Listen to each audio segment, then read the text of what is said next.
नमस्कार दोस्तों, यूपीएससी हिंदी के इस चैनल में मैं शुभम आप सभी का स्वागत करता हूं।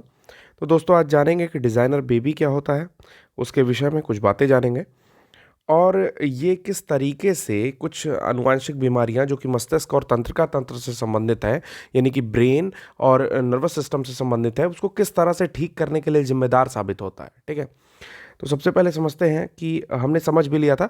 जिन लोगों ने मेरी बेसिक क्लासेस नहीं की होंगी वो जा करके प्लेलिस्ट में सामान्य विज्ञान की बेसिक क्लासेस कर लेंगे, जिसमें कोशिका के अंग के रूप में मैंने माइटोकॉन्ड्रिया को विस्तृत रूप से पढ़ाया है और उसमें फिर ये भी बताया है कि डीएनए की उपस्थिति भी होती है। ठीक है, न्यूक्लियस के अलावा डीएनए माइटोकॉन्ड्रिया में भी पाया जाता है। ठीक, तो सबसे पहले जानते हैं माइटोकॉन्ड्रिया को, एक बार हल्का सा देख लेते हैं। माइटोकॉन्ड्रिया जो है सेल का कोशिका का अंग है, यानी कि सेल यानी कोशिका का अंग है, जिसमें राइबोसोम की उपस्थिति होती है। ठीक है ना, ये राइबोसोम की उपस्थिति है। Let me change the colour of the pen. Okay, ठीक है। इसमें डीएनए पाया जाता है, जो मैंने अभी आपको बताया कि डीएनए की उपस्थिति होती है। ये देखिए पतले क्रोमेटिन धागे इसको बोले जाते हैं, इस रूप में डीएनए की उपस्थिति है। उसके अलावा ये है कि ये द्विआवरण युक्त है, यानी कि दो मेम्ब्रेन होती हैं, एक आउटर मेम्ब्रेन और इनर मेम्ब्रेन आपके माइटोकॉन्ड्रिया में। फिर एक चीज़ और बतानी है, क्रिस्टी क्या होता है, जो मुड़ी हुई संरचना है, ये जो मुड़ी हुई संरचना दिखती है ये, ठीक है ना, ये यही जो है आपका क्रिस्टी है। क्रिस्टी क्या होती है, फिंगर लाइक स्ट्रक्चर होती है, यानी कि देखिए अंगुलियों के समान लगती है। इसको अगर ध्यान से देखेंगे, इसको ध्यान से देखेंगे तो फिंगर लाइक स्ट्रक्चर होती है। ये मुड़ी हुई होती है, यानी कि आपको सरफेस दे रही है, यानी कि सतह प्रदान कर रही है। सतह प्रदान करने से क्या होता है, सतह प्रदान करने से आपका श्वसन बढ़ता है। ठीक है ना, जो भी रिस्पायरेशन है वो बढ़ेगा। उसके बाद कोशिकीय पाचन, कोशिकीय पाचन, ठीक है ना, कोशिकीय पाचन होगा और फिर इससे एनर्जी निकलेगी, यानी कि ऊर्जा मुक्त होगी। किस फॉर्म में निकलेगी, एडेनोसिन ट्राईफॉस्फेट बोलते हैं। ठीक है ना, एडेनोसिन ट्राईफॉस्फेट बोलते हैं, इस फॉर्म में एनर्जी निकलती है। इसको ऊर्जा का सिक्का, एनर्जी क्वाइन कहते हैं। ठीक है ना, इसको ऊर्जा का सिक्का या एनर्जी क्वाइन कहते हैं, इस एटीपी को।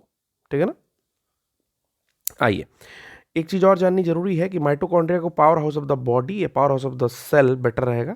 Powerhouse of the cell यानी कि कोशिका का ऊर्जा गृह कहते हैं, ऊर्जा स्रोत कहते हैं। जो भी आपको पेपर में मिल जाएगा, बस यही जानिएगा कि माइटोकॉन्ड्रिया टिक करना है अगर ऊर्जा से संबंधित कोई बात कह रहा है। ठीक, आइए देखते हैं कि ये किस तरीके से थेरेपी में काम आता है। ठीक, तो ये एक तरह की जीन रिप्लेसमेंट में काम आता है, MTR टेक्निक जिसको बोलते हैं। इसका फुल फॉर्म है माइटोकॉन्ड्रियल जीन रिप्लेसमेंट। ठीक है ना, यानी कि माइटोकॉन्ड्रिया से संबंधित जीन को रिप्लेस कर दिया जाए और कोई ऐसी बीमारी जो आनुवांशिक है, जो लाइलाज है आप कह दीजिए, वो ठीक हो जाए। ठीक है, बेबी के जन्म लेने से पहले ही या ऐसा कह लीजिए कि मिंगल करने से पहले ही, यानी कि दो पर्सन मेल और फीमेल के मिंगल करने से पहले ही, यानी कि जाइगोटिक फॉर्मेशन अभी हुआ ही नहीं, तभी वो बीमारी को ठीक कर दिया गया। यानी कि आने वाले वंशज में, आने वाले जो उनके ऑफस्प्रिंग्स हैं, बच्चे हैं, उसमें वो बीमारी नहीं रहेगी। हाँ, ये ऐसी बीमारियां होती है जो वंशानुगत होती है, यानी कि पीढ़ी दर पीढ़ी चली आ रही है, परंतु इस टेक्निक के माध्यम से, इस MTR टेक्निक के माध्यम से उस बीमारी को जो है बिल्कुल ठीक कर दिया जाता है। इसी को बोलते हैं जीन चिकित्सा। ठीक है, होता क्या है, देखिए जो जीन चिकित्सा है, अब मैं इसे वाइट तो नहीं कर सकता, बट ठीक है कोई बात नहीं। सबसे पहले 2014 में, 2014 में यूके वो पहला कंट्री था, यूके मतलब यूनाइटेड किंगडम, वो पहली कंट्री थी जो कि जीन ट्रीटमेंट को अलाउ करती है। ये कहती है कि ठीक है, किसी की जान बचाने के लिए आप जीन ट्रीटमेंट का सहारा ले सकते हैं। अगर कोई बच्चा पैदा हो और उसमें मानसिक विकार हो, उसके साथ साथ उसके तंत्रिका तंत्र में भी, उसके नर्वस सिस्टम में भी प्रॉब्लम हो और वो अपने पूरे जीवन काल कुछ ना कर पाए, ठीक है, और उसके साथ ही उसके आने वाली ऑफस्प्रिंग्स जो हैं, जो उसके बच्चे पैदा होते हैं, वो भी उसी प्रकार हों, और फिर पीढ़ी दर पीढ़ी ये वंशानुगत रोग चलता जा रहा है, तो उसके लिए हालांकि ये थोड़ा खतरनाक है, इसीलिए इसे अलाउ नहीं किया जाता है। ठीक है ना, एथिकल चीज़ें देखी जाती हैं, नैतिक चीज़ें देखी जाती हैं। मतलब ऐसा ना हो कि आपके डीएनए में कोई ऐसे चेंज हो जाए कि बिल्कुल जो आजकल मूवीज़ में दिखाता है हॉलीवुड को, उस तरह का कुछ हो जाए। ठीक है, कुछ ज़्यादा विकृति हो जाए, तो इसलिए इसे पहले तो नहीं अलाउ किया जाता था, पर 2014 वॉज द ईयर, 2014 में वो वर्ष था जिसमें इसको अलाउ कर दिया गया। तो हुआ क्या, यहाँ पर लिखा हुआ है, जो मैं पढ़ दे रहा हूँ आपके लिए। यहाँ पे लिखा है, यदि किसी बच्चे, ठीक, अथवा पेशेंट जिसे बोला जाए, का मस्तिष्क, ठीक, अथवा तंत्रिका तंत्र में कोई परेशानी है तो उसको इस माध्यम से ठीक किया जा सकता है। अब समझते हैं कि बेबी किस किस तरीके से होते हैं, कितने मेथड है। तो पहला है ट्राई पेरेंटल बेबी, जो मैं आज आपको पढ़ाऊंगा, जिसे त्रिजनक संतान कहते हैं, यानी कि ये 2 लोग मिलकर नहीं पैदा करते हैं बल्कि 3 लोग मिलकर पैदा करते हैं, ठीक। दूसरा है बाई पेरेंटल बेबी, द्विजनक संतान, जो कि मोस्ट ऑफ द पीपल, मतलब 99% इन द वर्ल्ड जो भी बेबी पैदा हो रहे हैं, ठीक है, वो इसी माध्यम से हो रहे हैं कि एक मेल एंड एक फीमेल का मिंगल होता है, मिलते हैं, ठीक है, और फिर रिप्रोडक्शन की प्रोसेस के बाद उनका जैगोटिक फॉर्मेशन, निषेचन जिसको बोलते हैं, और फिर आगे बेबी का फॉर्मेशन होगा, एम्ब्रियो यानी कि भ्रूण जो है वो गर्भ में मतलब बनेगा, ठीक। और तीसरा होता है मोनोपेरेंटल बेबी। मोनोपेरेंटल मतलब एक ही जन है, वही पैदा कर दे रहा है। वो कैसे कर रहे हैं, इसको एक जनन संतान, एक जनन संतान या एक जनन संतति कहा जाता है। ये अलैंगिक जनन द्वारा, ठीक है ना, असेक्सुअल, अलैंगिक जनन द्वारा जो है ये चीज हो रही है, ठीक। इसमें जैसे कुछ ऐसी प्रजातियां हैं जो उनकी उन्नत प्रजातियां हैं, ठीक है, उन्हें और बढ़ाना है, कि मान लीजिए सपोज करिए कि कोई भी ऐसी चीज, ठीक है ना, कुछ मनुष्य ही ऐसे हैं जो उन्नत श्रेणी के हैं, कि भाई वो 8 फुट के हैं, हट्टे कट्टे हैं, तो कोई सेना चाह रही है या कोई कंट्री चाह रहा है कि हमारे जो सैनिक हो वो इन्हीं की तरह हो, ठीक है, तो वो मोनोपेरेंटल बेबी का रिप्रोडक्शन स्टार्ट कर दिया, ठीक है, अलैंगिक जनन के माध्यम से, ठीक। उसको क्लोनिंग कहते हैं। हालांकि ये अभी अलाउड नहीं है, बट आने वाले टाइम में कुछ भी अलाउ हो सकता है। जहाँ पर आर्टिफिशियल इंटेलिजेंस और इतनी बड़ी बड़ी टेक्नोलॉजी डेवलप हो रही है, तो आने वाले टाइम में ऐसे टर्मिनेटर, शायद टर्मिनेटर सीरीज आती थी पहले, उस टाइप के जो है सैनिक भी, आपके सोल्जर्स भी आने लगेंगे। चलिए छोड़िए वो सब बातें, आइए कंसेप्ट क्या है। कंसेप्ट बहुत ध्यान से समझिएगा। अगर आपको कंसेप्ट समझ में आ गया तो आपको ये पूरी टेक्नोलॉजी समझ में आ जाएगी। कंसेप्ट क्या है, ध्यान देते हैं। What is the concept behind this? सबसे पहले कह रहा है कि ये जो केंद्रक है, मैं कोई भी चीज पर पीले पेन चलाऊंगा जहां पर मुझे समझाना होगा, ठीक है, और जहां पीला पहले से लगा होगा मैं उसे दूसरे कलर से घेर दूंगा। ये जो केंद्रक है, इसमें 20 से 25 हजार जीन होते हैं, ठीक है ना। जीन क्या होते हैं? और ये बहुत बढ़िया चैलेंज है मेरे लिए कि जीन मैं आपको समझाऊं। मैं यहां समझा देता हूं।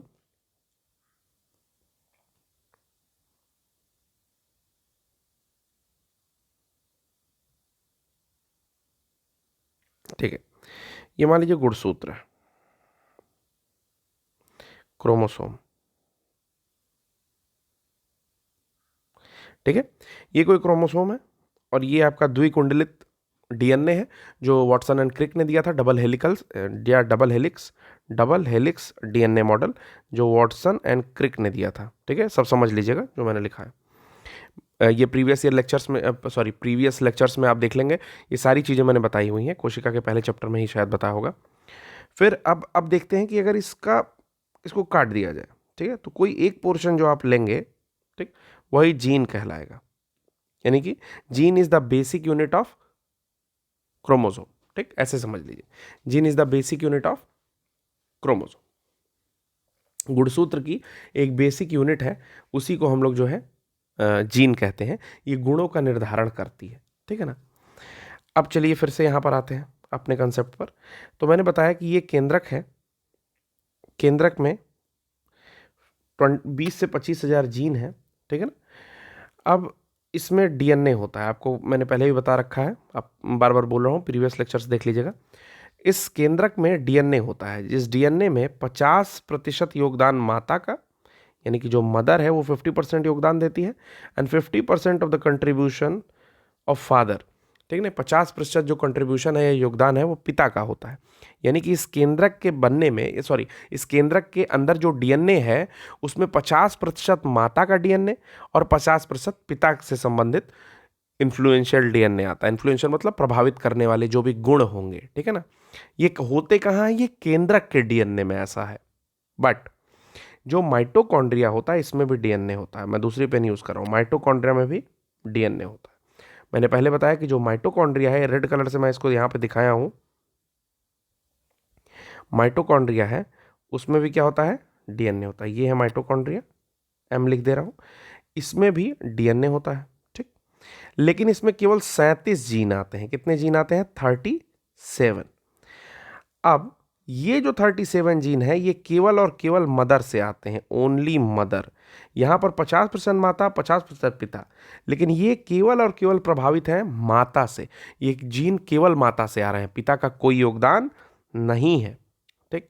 अब क्या होता है कि ये 37 जीन 9 महीने यानी कि 272 या 70 दिन जब भ्रूण गर्भ में बन रहा होता है, यानी कि भ्रूण से धीरे धीरे जब बेबी का ट्रांसफॉर्मेशन हो रहा है, तो ये भ्रूण का 80%, 80% ऑफ इस ब्रेन, 80% जो है ब्रेन डेवलप करते हैं, ठीक है ना, भ्रूण का ब्रेन डेवलप करते हैं, ठीक।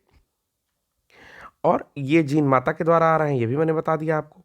तो बस आपको यही कंसेप्ट जानना है कि ये क्या करते हैं, ये 80% से ऊपर चाइल्ड का जो ब्रेन होता है उसके डेवलपमेंट कर देते हैं 9 महीने के दौरान, ठीक है।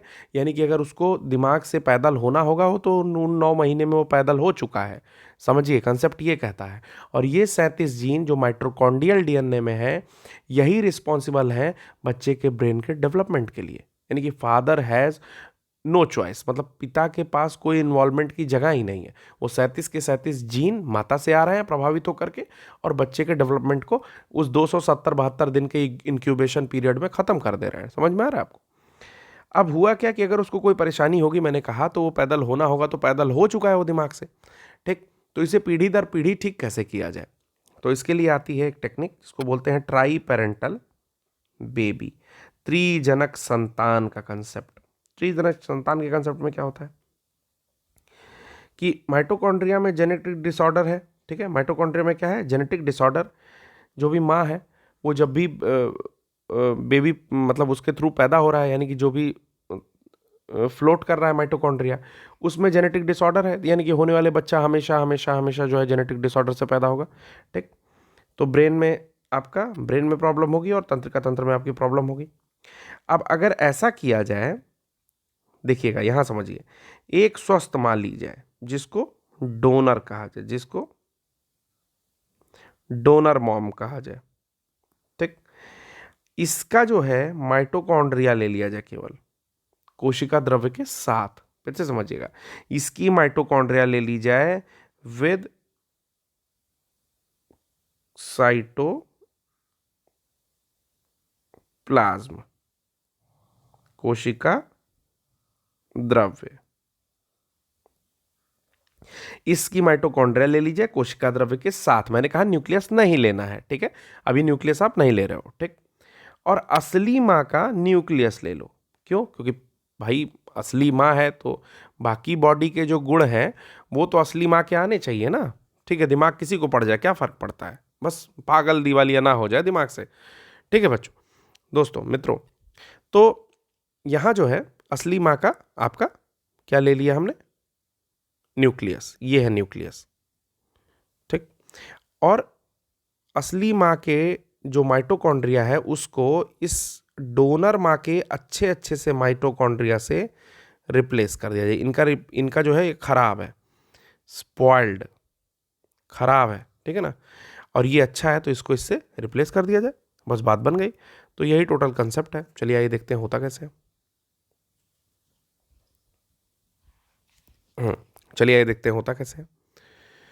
यहाँ पर फोटो तो बन रखा है, बट अगर मैं नए सिरे से समझाऊंगा तो ज़्यादा समझ में आएगा। चलिए डिलीट कर दीजिए इसको, आइए, चलिए, ओके, चलिए, यहाँ पर है डोनर मॉम, यानी कि एग।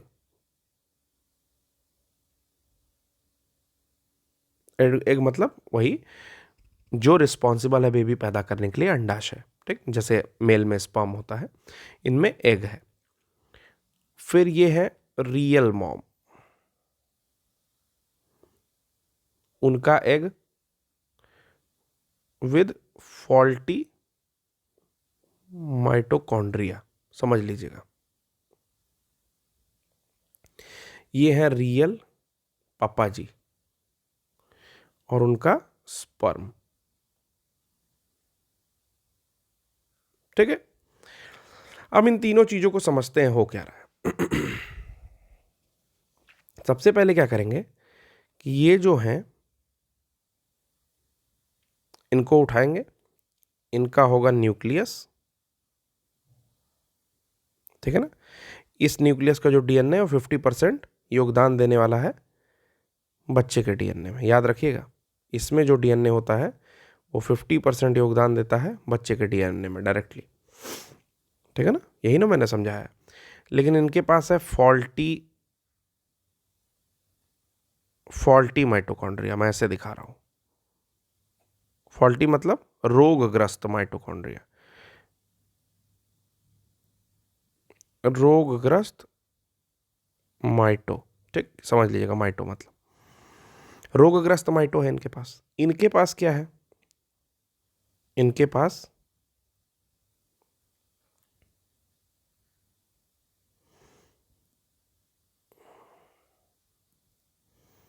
जबरदस्त है, रोगग्रस्त नहीं, जबरदस्त माइटोकॉन्ड्रिया।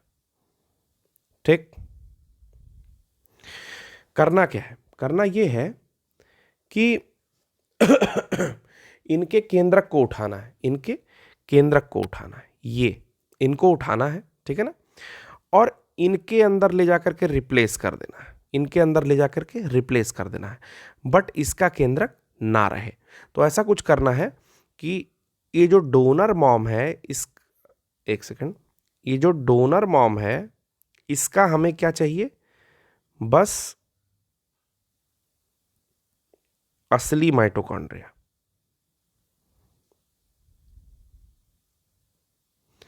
ये जबरदस्त माइटोकॉन्ड्रिया है। ठीक, इसका हमें बस ये चाहिए। ठीक, और हम करते क्या है, आईवीएफ तकनीक से, आईवीएफ तकनीक से, ठीक है ना, वो आईवीएफ तकनीक से बाद में करेंगे। करेंगे क्या इस कंसेप्ट में कि ये जो केंद्रक है इसको ले जाकर के इसमें रिप्लेस कर देते हैं। ठीक, ये रियल माम का केंद्रक यहां पर आ गया, फोटो से समझ जाएंगे आप। ठीक, मैंने क्या बताया कि इनके पास जो है ये केंद्रक है और ये माइटोकॉन्ड्रिया है। ठीक, इनके पास ये केंद्रक है और ये माइटोकॉन्ड्रिया है। अब इन दोनों के संयोग से हमने ये बना दिया। ठीक है ना, इनका केंद्रक और इनकी माइटोकॉन्ड्रिया। अब इस माइटोकॉन्ड्रिया को उठाते हैं, उठा के ले चलो भाई इधर, यह यहां आ गया। ठीक है, इनकी माइटोकॉन्ड्रिया को उठाते हैं और पप्पा जी को बुलाते हैं कि पप्पा जी इधर आओ।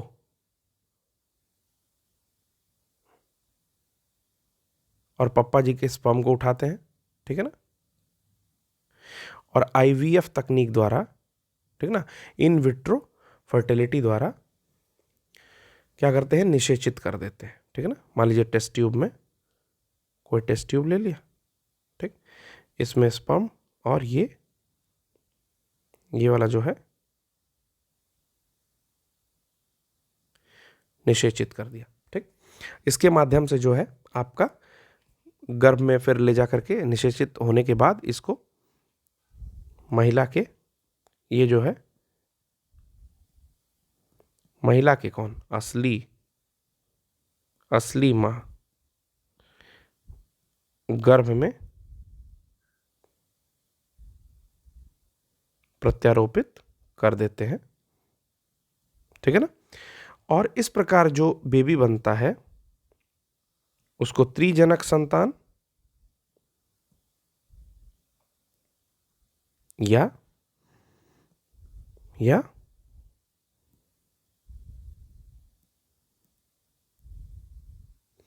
डिजाइनर बेबी कहते हैं।